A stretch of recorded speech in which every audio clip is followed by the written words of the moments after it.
കൂട്ടുകാരെ, എന്നോട് വിശേഷമൊക്കെ സുഖമായിട്ടിരിക്കുന്നു. അപ്പോൾ ഈശോയുടെ വചനം നമ്മളോട് സംസാരിക്കുന്നത് സദൃശവാക്യങ്ങൾ അതിൻ്റെ 3-ാം അധ്യായം 27-ാം വാക്യത്തിലൂടെയാണ്. നന്മ ചെയ്യുവാൻ നിനക്ക് പ്രാപ്തിയുള്ളപ്പോൾ അതിന് യോഗ്യമായിരിക്കുന്നവർക്ക് ചെയ്യാതിരിക്കരുത്. അപ്പം ശരിയല്ലേ?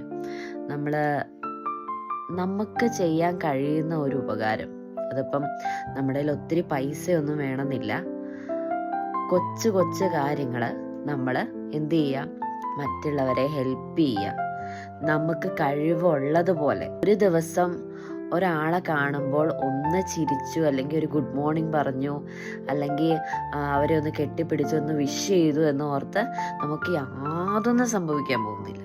ഞാനിപ്പോൾ എൻ്റെ മുഖം ഇങ്ങനെ ഒന്ന് പിടിച്ച് നമ്മളിപ്പം ഡ്യൂട്ടിക്കൊക്കെ ചെല്ലുമ്പം നമ്മൾ അങ്ങനെയല്ല. നമ്മൾ ഒരു മനുഷ്യന് നമ്മളെ കാണുമ്പോൾ എന്ത് ചെയ്യണം, നമ്മളിൽ നിന്നൊരാശ്വാസം അല്ലെങ്കിൽ നമ്മളിൽ നിന്നൊരു തേജസ്, ചിലർ പറയത്തില്ല എന്തൊരു തേജസ് വരുമ്പോൾ തന്നെ ഭയങ്കര ഒരു എനർജി. നമുക്കിപ്പം അത്രയും നമ്മുടെ കയ്യിലൊന്നും പൈസ ഇല്ല എങ്കിൽ പോലും നമ്മൾ എന്ത് ചെയ്യുക, ഒരു മനുഷ്യനെ കാണുമ്പോൾ ചിരിക്കുക, സംസാരിക്കുക, സോഷ്യലൈസ് ചെയ്യുക, എന്താ പറയുക, അതിനകത്തൊന്നും യാതൊരു തെറ്റുമില്ല. നമ്മൾ നമ്മുടെ കുഞ്ഞുങ്ങളെയും തലമുറകളെയും എന്ത് ചെയ്യണം, പഠിപ്പിക്കണം. ഒരാളെ കാണുമ്പം അല്ലെങ്കിൽ അവരോട് മിണ്ടാതെ, അല്ലെങ്കിൽ അങ്ങനെയല്ല, നമ്മൾ അവരോടും പറയണം.